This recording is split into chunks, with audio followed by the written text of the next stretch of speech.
o tema da nossa ministração de hoje é a oração que gera o milagre. Esse é o tema da nossa ministração de hoje. A gente vai meditar um pouco nisso, a gente vai pensar um pouco nisso, numa oração que gera o milagre. Eu vou ler alguns textos, para quem quiser acompanhe pelo celular, pela Bíblia, ou no telão, acredito que vai aparecer aqui também. Abram em Marcos, capítulo 9, a partir do versículo 18. Tá?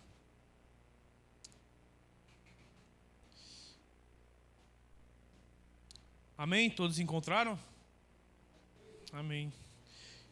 Que diz assim, enquanto ainda lhes dizia essas coisas, chegou um dos chefes da sinagoga e, ajoelhando-se, disse: minha filha acaba de morrer, mas vem, impõe-lhe a mão e ela viverá. Então Jesus se levantou e o acompanhou. Ele e os seus discípulos e certa mulher que por 12 anos sofria de uma hemorragia, aproximou-se por trás de Jesus e tocou-lhe a borda do manto, porque dizia consigo mesma: se eu tão somente tocar o seu manto, ficarei boa. Mas Jesus, voltando-se e vendo-a, disse: ânimo, filha, a tua fé te salvou. E desde aquela hora a mulher ficou boa. Quando Jesus chegou à casa daquele chefe e viu os flautistas e a multidão em alvoroço, disse: retirai-vos, pois a menina não está morta, mas dormindo. E riam dele. Depois que a multidão foi retirada, Jesus entrou, tomou a menina pela mão e ela se levantou. E a notícia espalhou-se por toda aquela terra. Senhor, meu Deus e meu Pai, eu quero agradecer, Pai, por esse momento aqui. Eu quero pedir, Pai, para que o Senhor ministre em meu coração. Eu quero que o Senhor transmita a sua palavra através da minha vida. E que tudo que for ministrado aqui, Pai, não venha de mim, não venha do Rafael, mas que venha do Senhor. Que venha diretamente do Senhor para o meu coração, para o coração daqueles que estão aqui ouvindo, acompanhando pela live, e que o Senhor possa se manifestar através das palavras, Pai. É o que eu te peço, Pai, em nome de Jesus. Amém.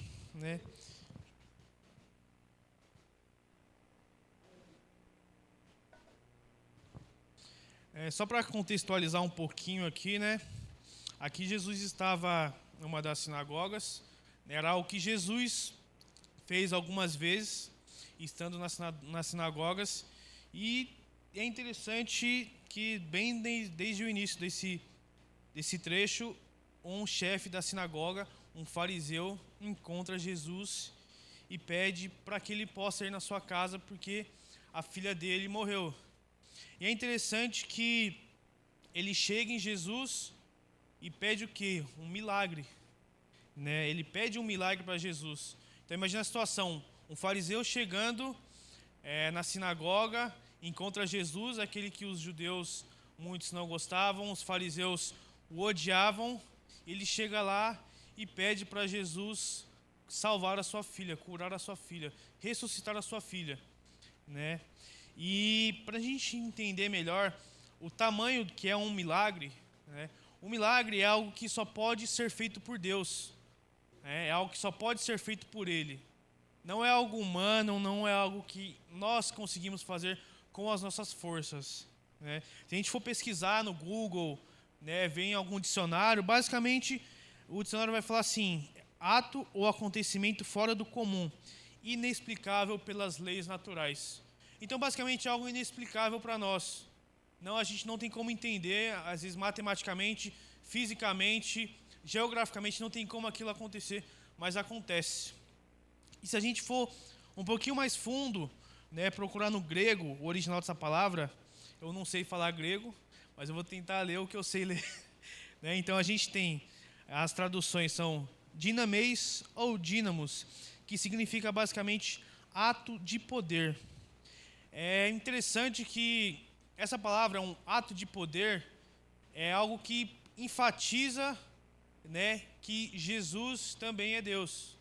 É algo que enfatiza o poder dele, Então é muito interessante. E é interessante desses dois trechos deles, é algo que a gente tem que aprender já, para a gente ter uma oração que gera um milagre, que é necessário ter fé.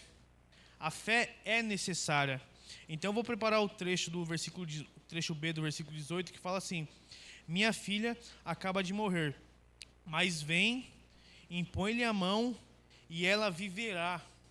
Então, assim, antes mesmo que Jesus talvez sequer respondesse alguma coisa, porque eu imagino, um pai teve a morte da sua filha e, cara, a única esperança é um tal de Jesus, que eu já ouvi dizer que faz milagres e faz proezas, então eu vou naquele cara.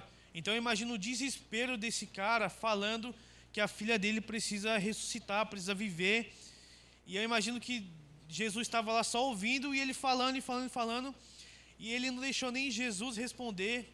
E ele já tinha fé na certeza que a filha dele viveria se Jesus fosse até lá. E um segundo ponto interessante que eu queria trazer agora da mulher do fluxo de sangue, no versículo 21 fala assim: porque dizia consigo mesma, se eu tão somente tocar o seu manto, ficarei boa. Então a gente nota nesses dois versículos que ambos sabiam quem era Jesus. Ambos conheciam quem ele era. Talvez por acompanhar de perto, talvez porque leu o Antigo Testamento e deduziu que ele mesmo era o Messias, ou porque ouviu de pessoas falando. Mas algo neles tinham a certeza que eles sabiam com quem estavam falando. Então a fé que eles tinham era baseada no que eles já sabiam sobre Jesus. Então algo muito importante que temos que ter é a nossa fé, ela só vai, como posso dizer, aumentar no sentido de crescer, é se conhecermos Jesus. Porque não tem como termos fé em alguém que não conhecemos. Então algo extremamente importante para a nossa vida é conhecer a Jesus, é conhecer as Escrituras, é ler a Bíblia, é buscá-lo mais. Em Hebreus capítulo 11, versículo 6, fala assim: sem fé é impossível agradar a Deus, pois é necessário que quem se aproximar de Deus creia que Ele existe e recompensa os que o buscam. Então, assim, muitas vezes a gente está em busca de um milagre, está em busca de alguma coisa, e a gente fala, cara, mas eu não sei se a minha fé é pouca, a minha fé é pequena. A gente sabe, se a gente tiver uma fé do tamanho de um grão de mostarda, uma montanha vai se mover.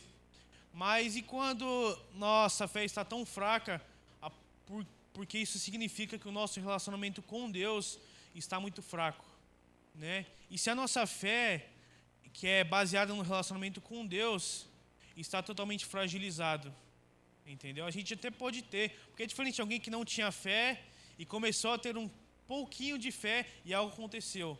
Outra coisa é alguém que tinha muita fé, algo aconteceu e sua fé diminui. Não que para Deus seja difícil fazer algo com muita ou pouca fé, mas para o milagre ser gerado é necessário ter fé. Porque aprendemos nos GCs passados que nas bodas de Caná foi o primeiro sinal de Jesus. Aquilo ali não foi um milagre, mas foi um sinal de Jesus. Qual que é a diferença de um sinal para um milagre? O sinal é quando não há fé de ninguém está tendo fé naquela situação e simplesmente Deus faz algo para que aquela fé que estava pequena cresça.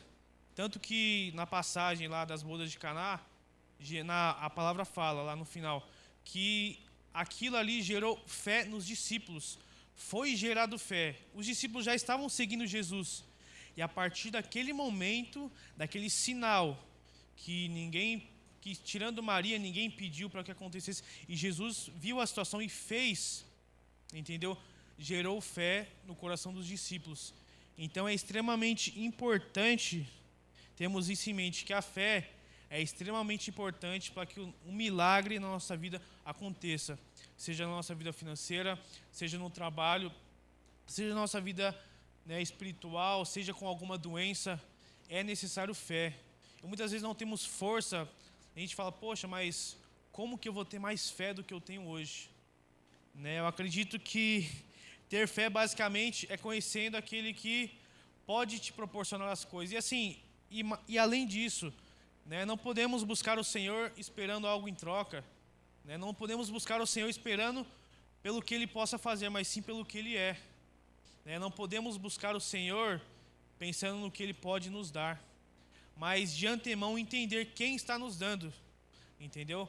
Vai algo muito além disso, vai algo muito além, né? E a nossa fé muitas vezes está fraca porque estamos lendo pouco a Bíblia, a ponto de muitas vezes lermos passagens que são impressionantes, como abrir o Mar Vermelho, as pragas no Egito, o maná caindo do céu, e isso não nos impressiona mais. E isso a gente lê como se a gente estivesse lendo qualquer coisa. A gente lê como se estivesse lendo um artigo de alguma empresa, a gente estivesse lendo uma bula de remédio, e aquela coisa do impressionante o que aconteceu, não tem mais, né? Isso é muito o reflexo daquilo que a nossa vida com Deus está, né? A forma como nós lidamos, na forma como nós enxergamos a palavra, é um reflexo do nosso relacionamento com Deus, porque a Bíblia é a palavra de Deus, né? E o Verbo se fez carne. Aquilo ali, cara, é Deus. Aquilo ali é onde Deus se manifesta. E se a gente está lendo aquilo ali e não gera nada em nós, e não gera, cara, nenhum coração aquecido, tem algum problema com nós. Então, assim, algo está acontecendo com nós. E quando estamos nessa situação e vamos pedir algo a Deus, talvez não aconteça. Não porque Deus não quer fazer, mas porque nós não buscamos mais relacionamento com Ele. Nós não buscamos mais intimidade com Ele. Nós só queremos. Imagine o nosso pai, a gente chega, meu pai está aqui, imagine se eu chegar só no meu pai: e pai, eu preciso de um tênis novo, eu não quero trabalhar, então me banca aí, me leva para tal lugar. Imagine se o relacionamento com os nossos pais fosse simplesmente de pedir as coisas, fosse simplesmente de chegar: pai, eu quero isso, eu quero aquilo, me leva lá. Imagine como fica Deus. Deus que descia todas as tardes no Jardim do Éden para conversar com Adão e Eva. Esse mesmo Deus quer esse relacionamento conosco ainda. Ele não quer um relacionamento simplesmente de pedir as coisas. É importante a gente ter esse equilíbrio de entender que Ele é nosso Pai, que podemos pedir qualquer coisa para Ele, mas Ele também é nosso Pai que quer sentar à mesa e conversar com a gente. Ele quer sentar à mesa e saber como é que foi o nosso dia, como é que foi o nosso trabalho, como é que foi a nossa semana. Deus, Ele é um Deus de relacionamento, que ao mesmo tempo que Ele está no trono da graça, que ninguém é digno de enxergá-lo, Ele ainda quer ter um relacionamento conosco. Ele ainda quer estar junto conosco. Então, uma coisa que eu gostei muito dessa passagem é uma fé prática que ambos tiveram, né? Tem uma frase que eu ouvi do pastor André, eu não sei se foi ele que falou, mas eu coloquei como fosse ele, né? Aí eu espero que eu esteja falando a frase correta, senão eu estou parafraseando a frase do pastor. A fé prática envergonha a fé teórica. Isso é muito interessante quando a gente lê nos versículos 20 e 21, que fala assim: e certa mulher que por 12 anos sofria de uma hemorragia, aproximou-se por trás de Jesus e tocou-lhe a borda do manto, porque dizia consigo mesma: se eu tão somente tocar o seu manto, ficarei boa. Então a gente nota que Jesus está passando lá na cidade, está passando próximo a ela, e ela não se mantém no mesmo lugar e fala: Senhor, eu quero ser curada, eu quero sair dessa situação. Mas não, ela mesmo com o fluxo de sangue, a hemorragia sangrando, ela ainda vai e quer tocar Jesus. E ela tem fé que se ela tocar em Jesus, ela vai ser curada. E algo muito interessante nessa época dos judeus, há 2000 anos atrás, era o manto. Porque o manto, em algumas versões, vai falar uma borda, vai falar um laço. No manto, né, tinha como se fosse um laço amarrado na ponta. E esse laço era algo extremamente importante. Se a gente for em Números, capítulo 15, do versículo 37 ao 40, fala assim, ó: e falou o Senhor a Moisés, dizendo: fala aos filhos de Israel e dize-lhes que nas bordas das suas vestes façam franjas pelas suas gerações, e nas franjas das bordas porão um cordão azul, e nas franjas vos estará para que o vejais, e vos lembreis de todos os mandamentos do Senhor, e os façais, e não seguireis após o vosso coração, nem após os vossos olhos, após os quais andais adulterando, para que vos lembreis de todos os meus mandamentos, e os façais, e os santos sejais a vosso Deus. Então, vemos que nessa cultura, esses pequenos laços ou essas franjas tinham um grau de importância muito grande para os judeus.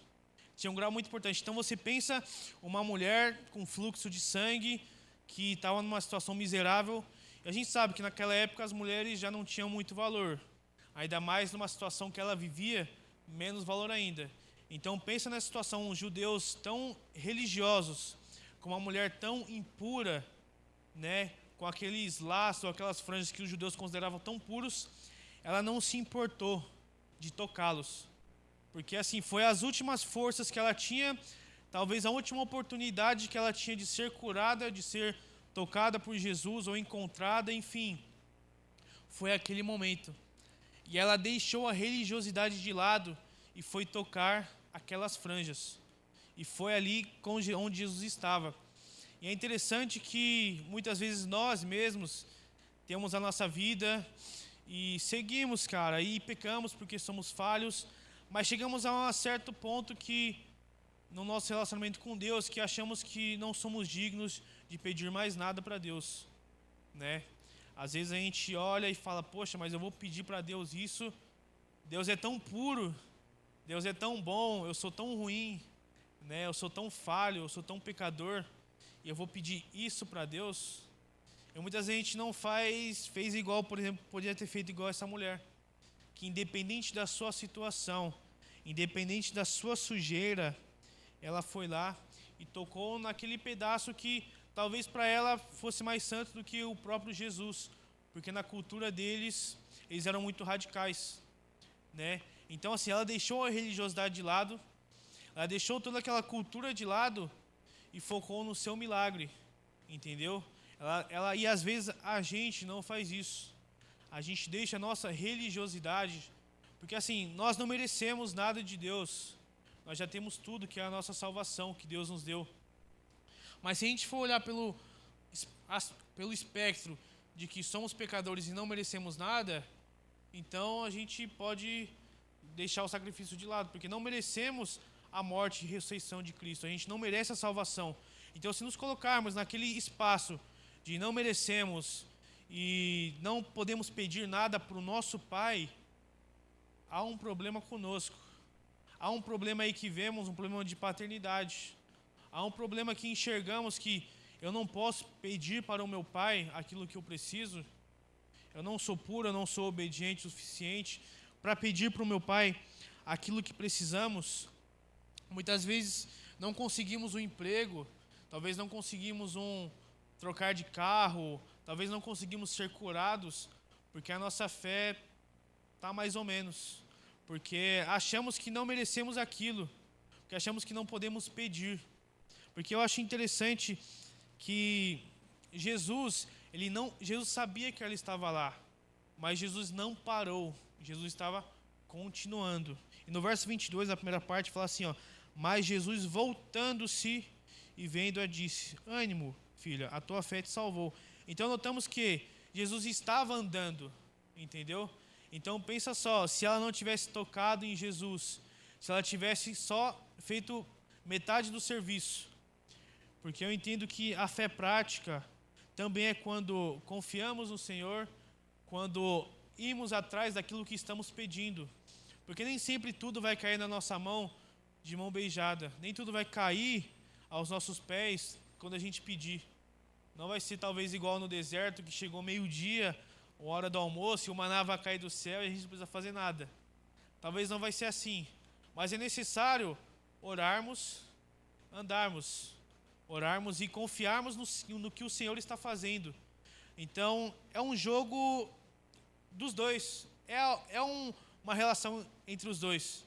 É algo que eu estou pedindo para Deus, mas é algo que eu também quero fazer. Não que se a gente for fazer vai ser mais rápido, mas a nossa intenção de querer algo também tem que ir além das nossas palavras, mas tem que ir com as nossas ações. né? A palavra oração, né, tem essa palavra de ação, né? Que a gente também tem que estar em ação, a gente também tem que estar andando e indo, né? É interessante também, né, que eles passaram por tudo isso, tanto a mulher do fluxo de sangue, como a filha de Jairo, né, do chefe da sinagoga. Ambos ressuscitaram, foram salvos e tiveram provavelmente seus pecados perdoados. Mas é interessante a gente olhar que no último versículo ele fala assim, ó, e a notícia espalhou-se por toda aquela terra. Então, quando vemos um milagre acontecendo, que nem esse da época, todo o território, toda a terra, todo aquele conglomerado de pessoas ficaram sabendo. E por que ficaram sabendo? Porque a notícia corre. E a notícia boa, imagine, a mulher do fluxo de sangue, que estava 12 anos sangrando, não está sangrando mais, está limpa e está normal. E aquela menina que havia morrido, ressuscita. Imagine só como não ia correr a notícia. E é interessante que a gente tem que olhar que muitas vezes as coisas vão acontecer na nossa vida para que um milagre aconteça. Muitas vezes Deus vai permitir que coisas aconteçam em nossa vida para que Deus se manifeste em nós. Porque assim, tudo que Jesus faz tem sempre um propósito. Eu acredito que o milagre tem um propósito muito maior. Eu acredito que não é simplesmente para nos curar ou simplesmente para nos dar algo que precisamos, mas eu acredito que o milagre é muito maior do que isso. O milagre fala muito mais de Deus do que de nós mesmos. Porque quando algo como um milagre acontece, todos ficam sabendo e todos querem contar o que aconteceu. E aí que entra a chave da ação de Deus, que é o evangelho sendo espalhado de alguma forma. Eu acho incrível que Deus usa diversas situações para que a sua palavra seja pregada, independente se às vezes a gente fale ou não. A gente vê hoje, tem muitos casos de famosos que, cara, por algum motivo estão conhecendo a Cristo e estão se convertendo. É algo que é muito interessante. Eu vejo, cara, eu não sei quem que está chegando nessa galera, porque eu não sou, eu estou aqui embaixo, eu não sou eu. Mas de alguma forma, algo aconteceu ao redor deles que se espalhou e chegou neles, eles foram encontrados. Eles foram salvos.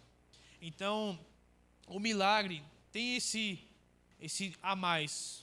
O milagre tem essa manifestação de Deus, que a partir disso, pessoas são alcançadas, pessoas são salvas. Então, muitas vezes, nós estamos orando por um milagre, ou estamos passando por alguma coisa que Deus permitiu que acontecesse. Às vezes a gente pergunta, poxa Deus, mas por que está acontecendo isso comigo? Cara, eu estou tão certinho, eu estou indo tão bem, eu estou fazendo um devocional todo dia, eu estou orando, cara, eu estou te buscando, mas por que isso aconteceu comigo? E aquele cara lá, aquela mulher que está naquela vida, parece que está tudo bem. Mas aí Deus vem, assim como essas histórias, e tem um porquê muito maior. E tem um outro lado muito maior, que é espalhar o evangelho para mais pessoas, né? E assim, eu pego aqui dois versículos que ficam em João 9, versículo 2 e 3, que aqui fala sobre o cego de nascença. E seus discípulos lhe perguntaram, Rabi, quem pecou para que ele nascesse cego? Ele ou seus pais? Jesus respondeu, nem ele pecou, nem seus pais, mas isso aconteceu para que nele se manifestasse as obras de Deus. Então, muitas coisas acontecem na nossa vida, mesmo que aos nossos olhos pareçam ruins, mas é sempre uma oportunidade para que Deus se manifeste.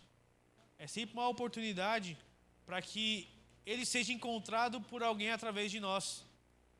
Às vezes já ouvimos muitas histórias de pessoas no hospital, cara, que estava na UTI, eu estava em estado grave, eu estava em um determinado ambiente de hospital, e cara, e graças a Deus, muitas pessoas foram salvas por Cristo através dessa pessoa que estava no hospital e estava doente, né? Então assim, a gente não entende o trabalhar de Deus, a gente não entende aquilo que Deus quer, porque a gente olha no micro, e Deus olha no macro, Deus olha no no todo. Deus olha no muito maior. E a gente não consegue entender. A gente não consegue entender isso que Deus faz.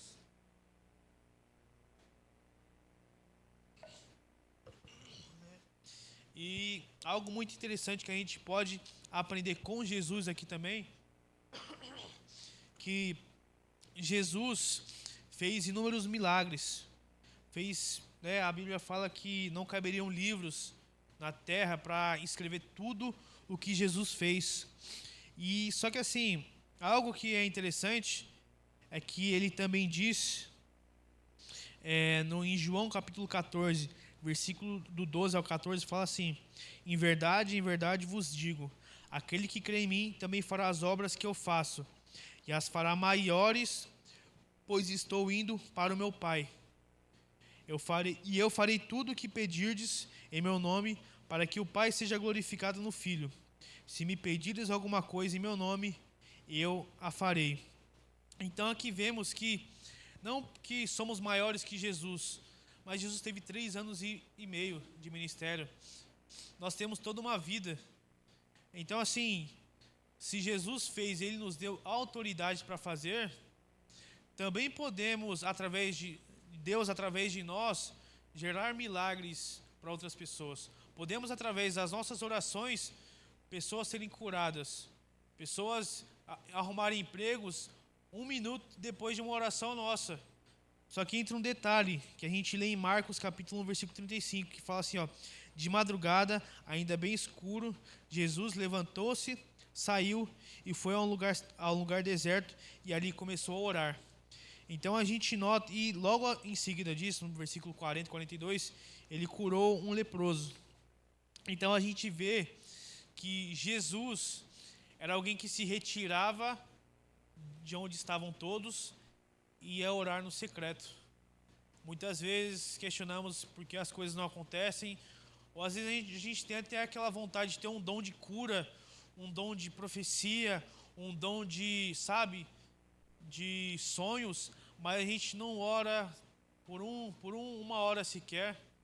A gente não tem um momento no secreto com Deus. Se Jesus que estava aqui fez tudo isso, disse que podemos fazer, então por que não estamos fazendo? Por que não estamos fazendo como Ele? Porque entre esse pequeno detalhe, Jesus orava. Será que as coisas muitas vezes não estão acontecendo na nossa vida porque talvez não estamos orando? E eu digo orando, não pedindo as coisas, mas orando a Deus, tendo um relacionamento com Deus. Porque a gente olha nos evangelhos, tudo que Jesus fazia, seja para os 12 discípulos, seja para curar alguém, multiplicações de pães, tudo antes ele orava. Ele pedia um direcionamento de Deus.